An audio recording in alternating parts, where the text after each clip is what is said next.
करते गए, बात करके जब बाहर निकले अपनी कार में बैठ के चले गए, हम्म। तब बिल क्लिंटन चीखे कि ये आदमी कौन है, मुझसे बात कैसे कर रहा था, तो हम्म। सुपर पावर ये है या मैं हूं? किस तरीके से तो नेतन्याहू अमेरिकन प्रेसिडेंट से बात करते हैं। तो उन्हें पता है कि यहूदियों पे इकोनॉमी टिकी और यहूदियों का लीडर मैं हूं। हम्म। आप आके बात कर लो मुझसे, आपके दामाद भी और उसके क्लिंटन के दामाद भी, दोनों नहीं तो तो यहूदी। बराबरी बराबरी है क्या अभी? बराबरी क्या, अमेरिका बहुत बड़ी पावर होगा, लेकिन अमेरिका की जो रीन्स हैं, अमेरिका की जो नसें हैं, वो नेतन्याहू के हाथ में। हम्म। नेतन्याहू इतने अमीर होंगे नहीं, नेतन्याहू की कंट्री इतना अमीर नहीं होगा, लेकिन नेतन्याहू जानते हैं कि आज से नहीं, पिछले 400 साल से मैं यूरोप को और इस वाइट वर्ल्ड को कंट्रोल कर रहा हम्म। हूं, और आज भी वो कंट्रोल कर रहा तो है। वैसे इनके तो इनके खुर्रम शहर बना रखी है ना ईरान ने, 2000 किलोमीटर तक के लिए रेडी हैं वो। उन्होंने बताया कि इसराइल फर्स्ट टारगेट पर है। अब ये खबर बहुत बहुत ज़्यादा आपने इंटरेस्टिंग बता दिया है। I am damn sure Aslam madam sir हमारे साथ मैडम जुड़े हुए हैं। असलम मैडम साहब एक एक एक प्रतिक्रिया इस पर। कह रहे हैं कि भैया इसराइल आया, लड़ाई इसराइल की थी, फंसा कर अमेरिका को चले गए। जी नमस्कार रितु जी। जय हिंद आपको और आपके तमाम मेहमानों को मेरी जानिब से।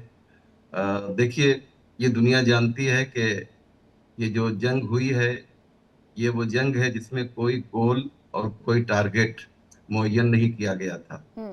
बगैर किसी गोल के और टारगेट के ईरान पर हमला किया गया। अगर खुद उनसे पूछा जाए अमेरिका के राष्ट्रपति से कि भाई आपने हमला क्यों किया था, तो वो अलग अलग जवाब देते हैं। इसका मतलब ये है कि कोई उनकी अ, खास नीति नहीं थी इस जंग करने के लिए। हम्म। और ये बात दुनिया जानती है कि कोई ऐसी दुखती रग नेतन्याहू ने पकड़ रखी है डोनाल्ड ट्रंप की, कि जिसकी वजह से मैं वो कहना नहीं चाहता हूँ कि जिसकी वजह से वो जो कहते हैं डोनाल्ड ट्रंप वो करते हैं, और उसकी वजह से पूरी दुनिया को उन्होंने खतरे में डाल दिया है। आपके इसी ही चैनल पर कुछ दिनों पहले की बात है कि एक पैनलिस्ट ने बड़ी अच्छी बात कही थी। मैंने उसको चेक किया तो वो बिल्कुल सही निकली कि ईरान के इनकलाब के फौरन बाद, क्रांति के फौरन बाद, अमेरिका ने एक ऑपरेशन किया था, एक कार्रवाई की थी डेल्टा फोर्स के जरिए से। और ये बिल्कुल सही है, उसका नाम था ईगल क्लॉ। ये वाकया जो है ईरान में यज़्द शहर के पास तबस के करीब हुआ था, और वहाँ पर अमेरिकी फौज ने आकर जो है चाहा था कि जैसे इस वक्त वेनेजुएला पे हमला किया था, वैसे ही इमाम khomeini को वो ले जाना चाहते थे, लेकिन वहाँ पर वो नाकाम हुए और बुरी तरह से अमेरिकी फौजी मारे गए। यहाँ से जो अमेरिका ने ईरान के खिलाफ दुश्मनी शुरू की, तो उसके बाद ये दुश्मनी नहीं तो मुसलसल दुश्मनी जारी रही, ऐसा नहीं है यहाँ कि तक कि एक हाथ से थोड़ी हुई है दुश्मनी। दुश्मनी ईरान ने भी तो की है। आपके ईरान यहाँ पे तो ईरान ने बाकायदे ईरान ने जो पोस्टर, किया है स्लोगन्स, रितु नारे, मैडम। पूरी रिजीम लगी हुई थी। Death to America, death to Israel. जी, वो मैं क्या पहले था? भी ये बात कह चुका हूँ मैडम कि ये अमेरिका मुर्दाबाद और इजराइल मुर्दाबाद वाला सिस्टम है। डेथ का मतलब नहीं मुर्दा जो आप अब समझती हैं ना ये हिंदी वाला में। डेथ वाला फिलॉसफी तो नहीं मेरे को समझ आ रही है सर। ये थियोरी अगर है तो स्वागत योग्य है, रितु लेकिन मैडम, आपने सुना हमारी कि भाषा में तो इजराइल डेथ में नारे डेथ ही लगे? होता है। रितु मैडम, आपने तो सुना होगा कि इजराइल में नारे लगे थे हाँ। डेथ टू अरब, अभी 10 दिन पहले की बात है। हाँ। तो इसका मतलब कि वो लोग भी गलत हैं। इसको आप चेक कर लीजिए जो मैं कह रहा हूँ कि ऐसा हुआ था नहीं हुआ था। अभी एक बार दस दिन पहले इस की पर एक बात है। प्रतिक्रिया तो बनती है। मैं चाहती हूँ हमारे साथ अहमद मस्से खान साहब भी जुड़े हुए हैं।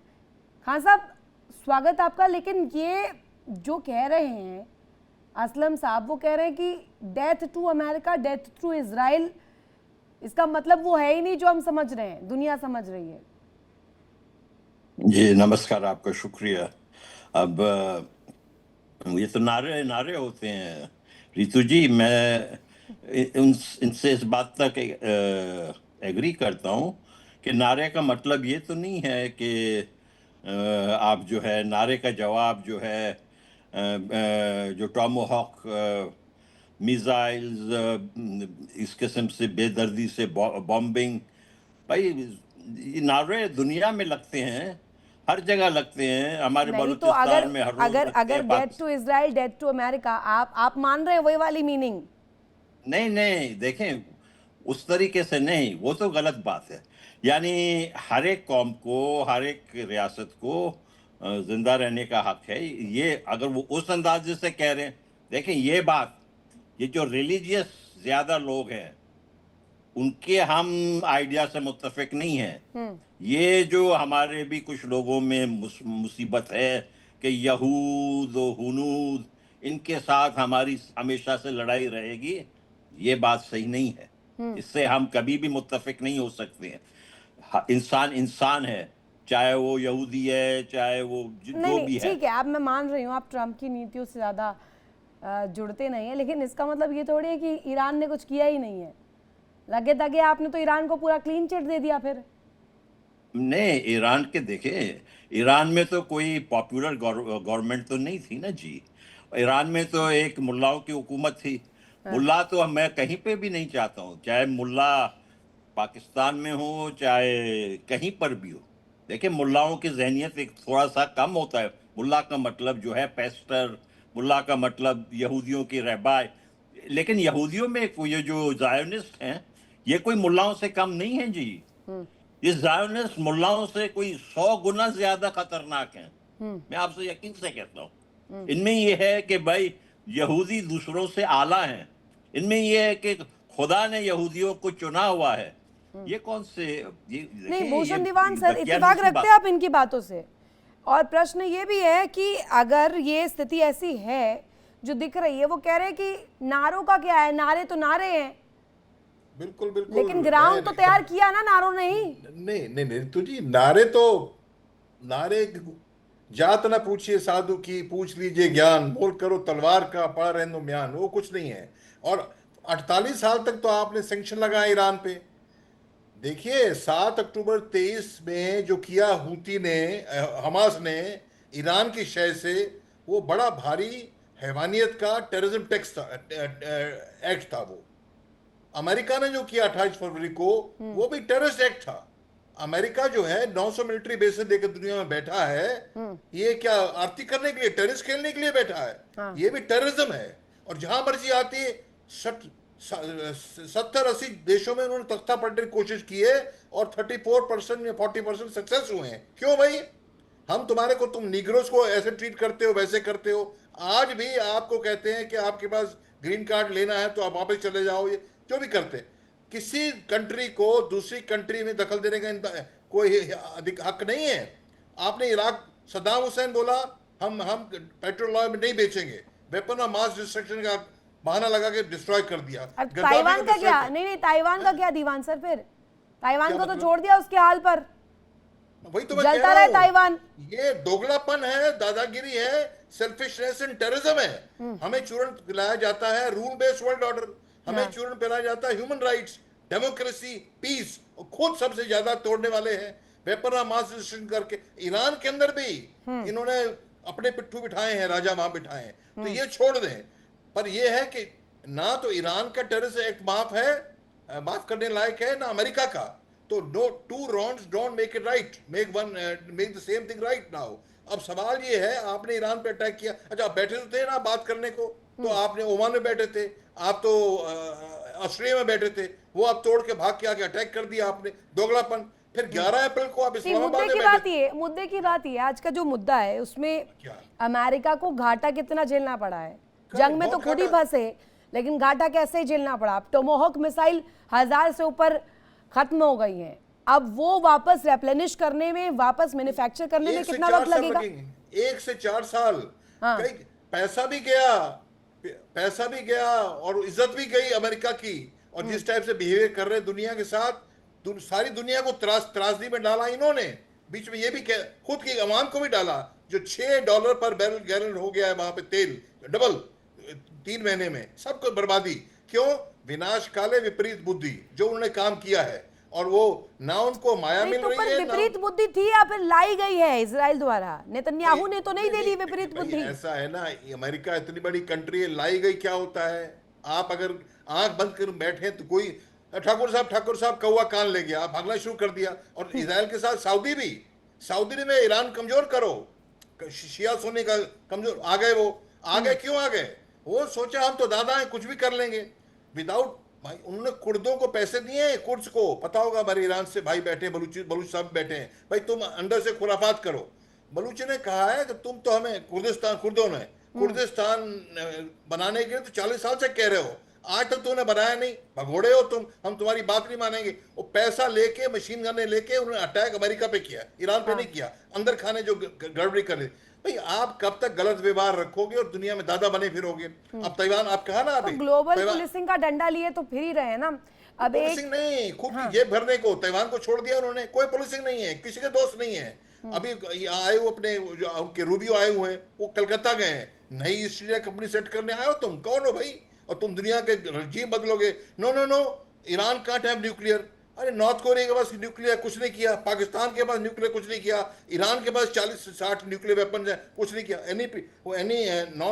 एनपीटी का मेंबर नहीं है, तो दोगलापन खत्म होना चाहिए। एनपीटी का मेंबर तो ईरान वैसे भी नहीं है, अमेरिका कौन सा है?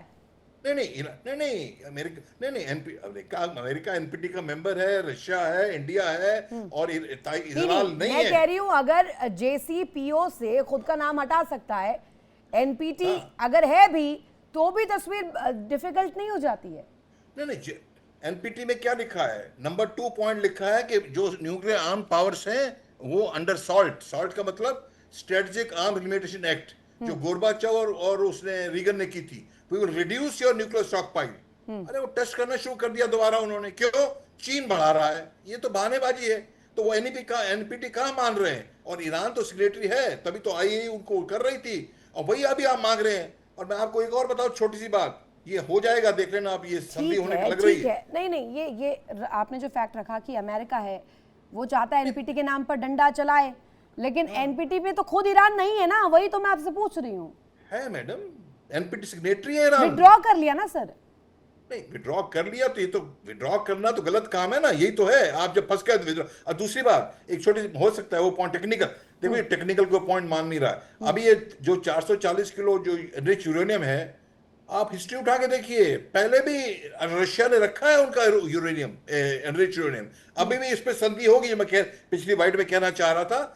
एक तो हॉर्मुज खुलेगी और उसपे कुछ ना कुछ पैसा लेगा। नहीं, तो आपने कहा कि विड्रॉ करना भी गलत है, असलम साहब से जान लेते हैं। असलम साहब, एनपीटी से विड्रॉ क्यों किया है ईरान ने? जी देखिए, एनपीटी का ईरान मेंबर पहले भी था और आज भी है, और हमारे जो भाई कह रहे हैं बिल्कुल सही कह रहे हैं। नहीं, मेंबर्स में से अभी ईरान नहीं है, पार्ट है, मैं आपको बता देती हूँ। किया है मैडम, वो टेम्परेरी तौर पे जो है ईरान ने विड्रॉ किया है। ईरान का कहना यह है कि एआईए का जो हेड था वो हमारी जासूसी जो है वो अमेरिका को कर रहा था।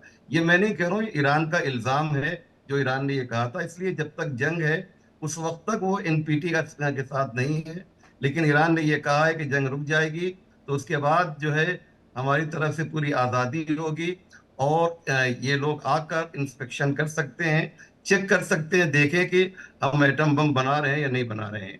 ईरान ने ये बात पहले भी कही थी और आज भी कही है। आपका कहना रितु मैडम बिल्कुल सही है कि वक्ती तौर पर अभी ईरान जो है एनपीटी का मेंबर नहीं है, लेकिन परमानेंट जो है उसने विड्रॉ नहीं किया है। ये हो सकता है, ये टेक्निकल पॉइंट हो सकता है। हाँ, दीवान सर कुछ जवाब दे रहे हैं। ईरान, मौलाना साहब पता नहीं आप मेरी बातें इत्तेफाक रखते हैं कि नहीं।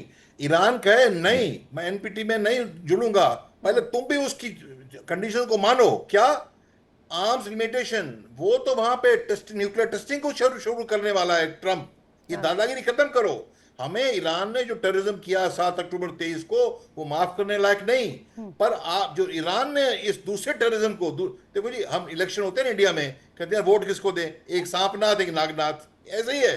तो हाँ, उसको यूएसए को दिखाया ताकि रूल ऑफ लॉ बने, एक नया यूएनओ बने, हम जैसी कंट्री में कुछ बात कर पाए, जिसकी लाठी उसकी भैंस ना चले। एक अलग गुट कह रहे हैं आपके, एक अलग गुट बन जाए, वो बन जाए। और दूसरा, एनपीटी में तुम मानते हो, तुम आर्म्स लिमिटेशन नहीं कर रहे हो। सॉल्ट का जो रशिया के साथ था मैडम, वो 2 साल पहले रिन्यू होना था, राइट। ट्रंप ने कहा हम रिन्यू नहीं करेंगे, तो एनपीटी में तुम कहां मान रहे हो? तुम तो कह रहे नहीं हम तो ज्यादा करेंगे। एक प्रश्न श्याम सर से। श्याम सर, ये ऐसा नहीं लगता मिडिल ईस्ट में खुद को उलझा के ताइवान का जो मुद्दा था, ताइवान फ्रंट से नजर ही फेर ली है डोनाल्ड ट्रंप ने, उसे कमजोर कर दिया है?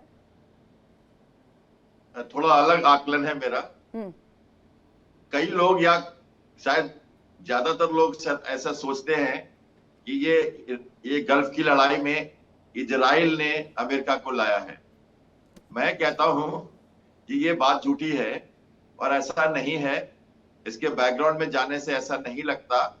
और आपको मैं फिलहाल कह दूं कि इजराइल को गल्फ के कोई टारगेट नहीं दिए गए हैं। इजराइल को सिर्फ तेहरान और मिडिल ईरान और कैस्पियन सी के टारगेट दिए गए हैं। जितनी भी मीटिंग उसने 48 से ज्यादा सेंट्रल कमांड में की है, उनके जो शिप्स भी आए एक्सरसाइज करने के लिए, उनको कॉशन किया गया है। और जब भी पारस पे अटैक एक बार किया इजराइल ने, तो ट्रंप ने उसे रिप्रिमांड किया, इधर मत मारना, अपनी जगह संभालो, एनिलेशन का जो तुम्हारा मतलब है वो करो, जिस तरह से तुम आए हो ईरान से लड़ने, रोग स्टेट हिजबुल्लाह हुती के लिए लड़ रहे हो तुम ईरान से, वो सब करो, इधर मत आना, ये मेरा इलाका है, मैं इधर किस कारण से आया हूं ये उसे मालूम है। और जीसीसी के 6 सदस्यों को पूरी तरह से पहलू में ले रखा है अमेरिका ने। कम से कम मैं 50 बार इसको एक्सप्लेन कर चुका हूं, क्यों, कैसे और लॉजिकल रीजनिंग्स के साथ।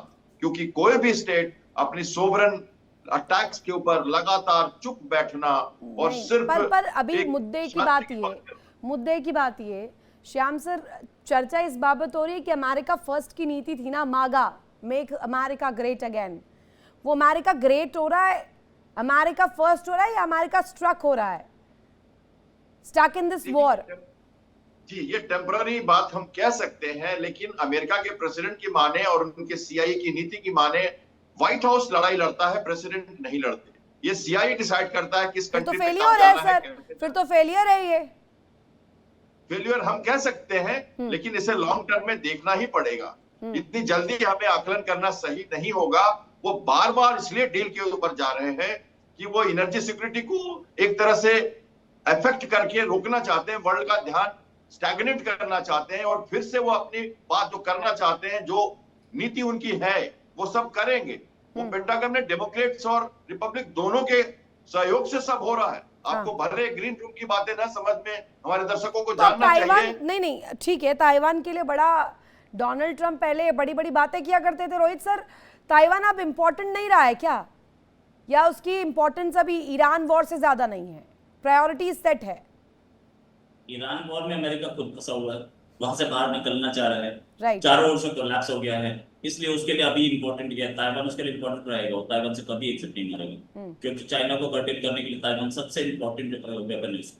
तो ताइवान के लिए रहेगा, ताइवान के लिए उसने बहुत कुछ किया है आज भी। और ताइवान एक चाबी रखता है, जो चाबी किसी के पास नहीं है, उसे कहते हैं सेमीकंडक्टर, उसे कहते हैं चिप्स।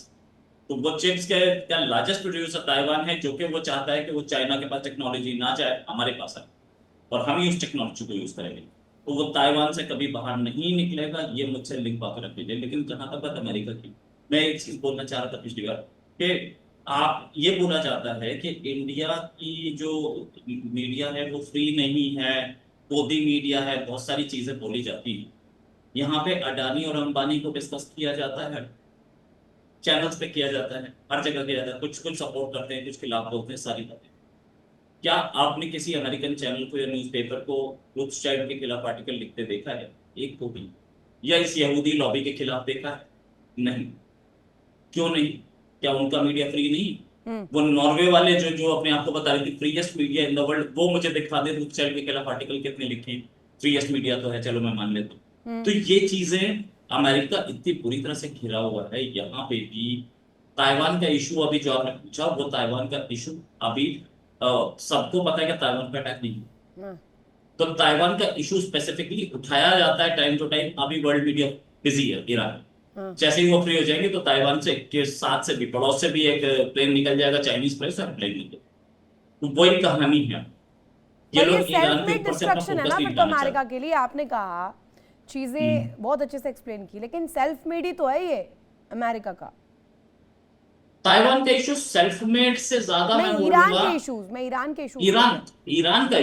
ईरान का इशू जो है वो सेल्फ मेड भी है। और कुछ हालात, एक्चुअली मार्को रूबियो का स्टेटमेंट देखिए ना, मार्को रूबियो ने ये बोला था स्टार्ट होते ही कि अगर हमारे एलाइज किसी वॉर में जाते हैं तो हमें घुसना पड़ेगा। ये मार्को रूबियो जो आज अभी इंडिया में बैठे हैं, उनका स्टेटमेंट था।